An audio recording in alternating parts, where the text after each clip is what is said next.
গাবতলী হাটে যাইনি, আমি এই হাটে এসেছি।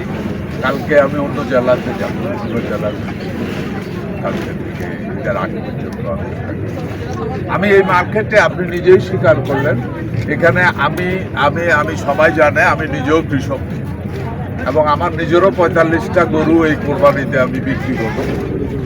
ঠিক আছে, তো এগুলি সবই একেবারে বাছুর থেকে পাইলে বড় করা। গরু পালাটা একটা শখ।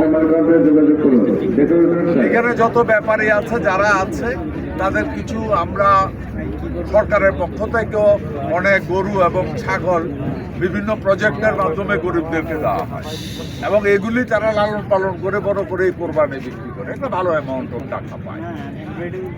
প্রথম কথা হলো, আমি এই বাজারের মধ্যে যেটা দেখছি, আমার মনে হয় না 1-2% বাইরের গরু, দেখতে বাইরের গরু, আদৌ বাইরের গরু কিনা আমি সন্দেহ। কারণ আপনি এখানে দেখেন, আমি আবারও রিপিট করছি, আমি কিন্তু গরু পালি এবং গরু বিক্রি করি শখে। আমি গরু দেখলে বুঝি। আমাদের দেশি গরু, এখানে বাইরে থেকে কিছু গরু আসছে, এই ধরনের নিউজ আমরা পাচ্ছি।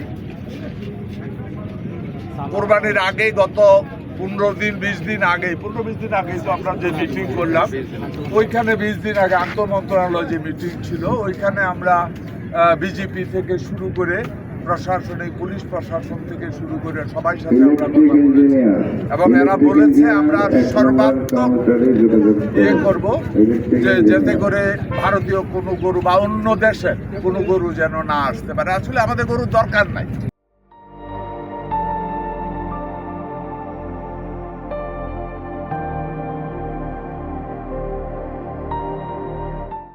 আমরা কেন আনতে যাব? তারপরেও যদি কিছু এসে থাকে, এটা দুর্ভাগ্যজনক হবে এবং কষ্টদায়ক হবে। তবে এখানে একটা জিনিস কথা আপনাকে বলে রাখি, সাধারণত অন্য কোনো দেশ থেকে যে গরুগুলি আসে, এগুলি আমাদের দেশি গরুর সাথে মিল নাই। এগুলি এক ধরনের বড় বলদ গরু বলে, হ্যাঁ, যেগুলিকে আবার কেউ কেউ বোল্ডার বলে। আসেন আপনি, ওই ধরনের গরু কিন্তু আমাদের দেশেও কিছু কিছু এলাকায়, নর্থ বেঙ্গলের কিছু এলাকায় কিন্তু এই ধরনের ভ্যারাইটি আছে।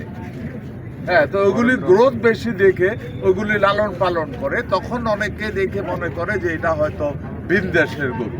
যতক্ষণ পর্যন্ত না এটা কোনো বর্ডারে না ধরতে পারবে, অতক্ষণ পর্যন্ত এটার ভিন দেশের বলা অনেক কঠিন, কারণ আমাদের ওই ভ্যারাইটিগুলির সাথে মিলে। তবে এই মার্কেটের ভিতরে ওই ভ্যারাইটির গরুও পার্সেন্টেজ পাবে 2-3%, বাকি সবাই আমাদের লোকাল আলহামদুলিল্লাহ। হ্যাঁ, আর এখানে জাল টাকার প্রশ্নে আপনি দেখেছেন, এখানে আমাদের পুলিশ ডিপার্টমেন্টের পক্ষ থেকে জাল টাকার মেশিন বসানো হয়েছে। তারা ইচ্ছা করলে ব্যাপারীরা যখন গরু বিক্রি করবে, সে জাল টাকা যাচাই করে, টাকা নেওয়ার আগে সে যাচাই করতে পারে। প্লাস পিছনে আমাদের ব্যাংক আছে, আপনারা দেখেছেন, ওইখানে যেই ব্যাপারী সব ব্যাংকের অবস্থান এখানে আছে, সে ব্যাংকে টাকা জমা দিয়ে দিতে পারে। জমা দেওয়া, ইভেন নতুন অ্যাকাউন্ট ওপেন করেও টাকা জমা দেওয়ার অ্যারেঞ্জমেন্ট আছে। আমরা ঘুরে দেখলাম ক্রেতাদের আসলে দাম নিয়ে একটা মিশ্র প্রতিক্রিয়া আছে, দাম নাকি অনেক বেশি চাওয়া হচ্ছে। তো সরকারের পক্ষ থেকে আসলে দাম নিয়ে কি কোনো মানে নির্ধারণ করা আছে কিনা, বা এটার বিষয় আসলে নির্ধারিত কিভাবে? এখন পর্যন্ত আমাদের দেশে গরু বিক্রি হয় চোখ সুন্দরে, চোখ দেখা।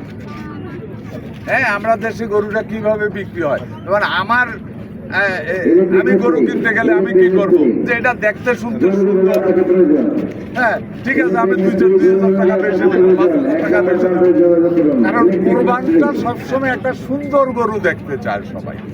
আর যেই ব্যাপারী বা যেই মালিক গরুটাকে সুন্দর করে লালন পালন করছে, তারও ডিমান্ড থাকে যেটা যে আমার গরুটা দেখতে এত সুন্দর, 2 টাকা তো বেশি দেবেই, এই ধরনের একটা চাহিদা থাকে।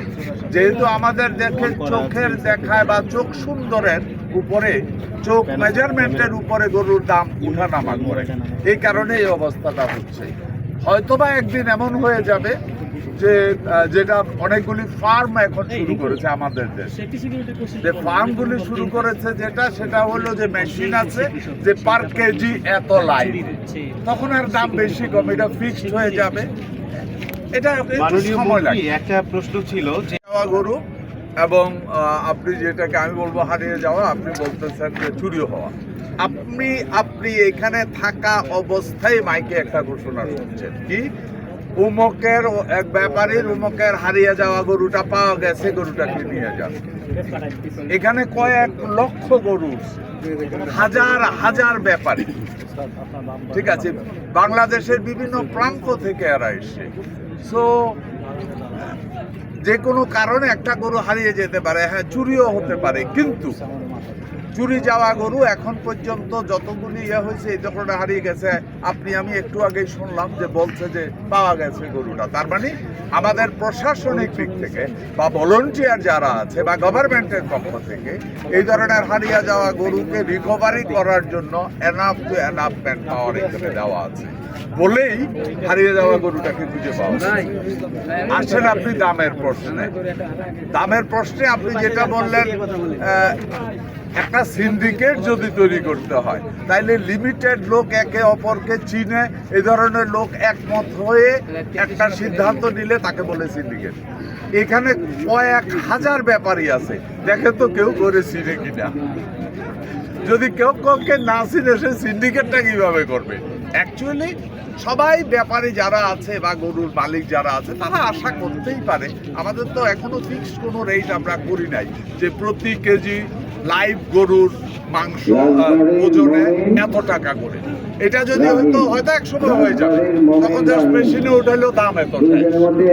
এর আগে চোখের জাজমেন্টে যেহেতু একটু মার্কেটিং হবে, যে ব্যাপারী বা যে মালিক সে আশা একটু বেশি করবে, কোরবান, হ্যাঁ, যে ক্রেতা সে চেষ্টা করবে একটু কম দাম। এটা যুগে যুগে ছিল, থাকবে। তবে আমরা আশা করি কোনো একদিন যদি লাইভ গরু বাই ওয়েটে বিক্রির সিস্টেমটা হয়তো আগামী দিনে হয়ে যাবে, সময়ের চাহিদা এটা হয়ে যাবে, তখন আর এই সমস্যা করে থাকবে।